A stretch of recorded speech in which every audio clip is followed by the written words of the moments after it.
Breaking news. Enkwanta South constituency. Ọba bẹ fọ machines ni bi kọ. Eti akyerẹ ọmọ. Machines ni ni FP4 ọba bẹ ta machine ẹ kọ. Eti machines ni ni yàkye machine no. Dọ́fà no yẹ return no back to assemble. When the man for take you over no. When the man for take you over no. They say machines are government there. I feel the moment before machines in somebody call. What do you mean? Huh? Why are you sending the machine for? It's machine for you. It's machine for you. It's machine for you. It's a machine for you. It's machine for government. Why are you taking it? Why are you taking it? Why are you taking it? Who asked you to come and take it? Who asked you to take it? പടിഞ്ഞാറൻ African രാജ്യമായ ഘാനയിലെ കിഴക്കൻ Volta മേഖലയിലെ എൻക്വാൻഡയിൽ 3 Indian Capuchin വൈദികർക്ക് ക്രൂരമർദ്ദനം. Bulldozer ഇന്ധനം നിറയ്ക്കുവാൻ പെട്രോൾ പമ്പിൽ എത്തിച്ചപ്പോഴാണ് ഫ്രാൻസിസ്കൻ കപ്പൂച്ചിൻ വൈദികരായ Father Robinson Milkis, Father Frank Henry Jacob, Father Martin George എന്നിവർ ഇക്കഴിഞ്ഞ ഡിസംബർ 11 ക്രൂരമർദ്ദനത്തിന് ഇരയായത്.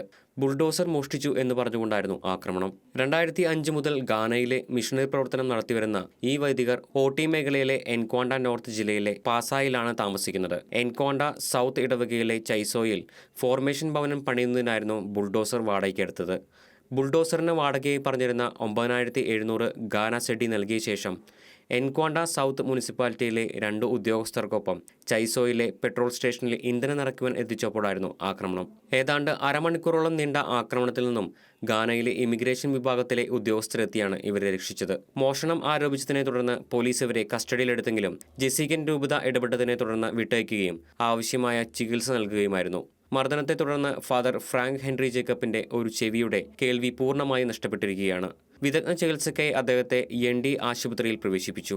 ഇവർക്കൊപ്പമുണ്ടായിരുന്ന മുനിസിപ്പൽ ഉദ്യോഗസ്ഥർക്കും മർദ്ദനമേറ്റിട്ടുണ്ട്.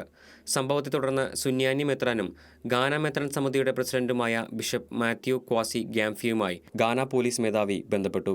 സംഭവത്തെക്കുറിച്ച് അന്വേഷിക്കുമെന്നും അക്രമികളെ അധികം താമസിയാതെ തന്നെ നിയമത്തിന് മുന്നിൽ കൊണ്ടുവരുമെന്നും ഉറപ്പു നൽകുകയും ചെയ്തിട്ടുണ്ട്. ഇതിനിടെ എൻക്വാണ്ട സൗത്ത് മണ്ഡലത്തിലെ നാഷണൽ ഡെമോക്രാറ്റിക് കോൺഗ്രസ് ബ്രാഞ്ച് നേതൃത്വം മർദ്ദനത്തിനിരയായ വൈദികരോടും രൂപതയോടും ക്ഷമാപണം നടത്തിയിട്ടുണ്ട്. ഘാനയുടെ സമഗ്ര വികസനത്തിൽ കത്തോലിക്ക സഭയ്ക്കും വൈദികർക്കും നിർണായകമായ പങ്കാണുള്ളത്. International desk, Shekinah news.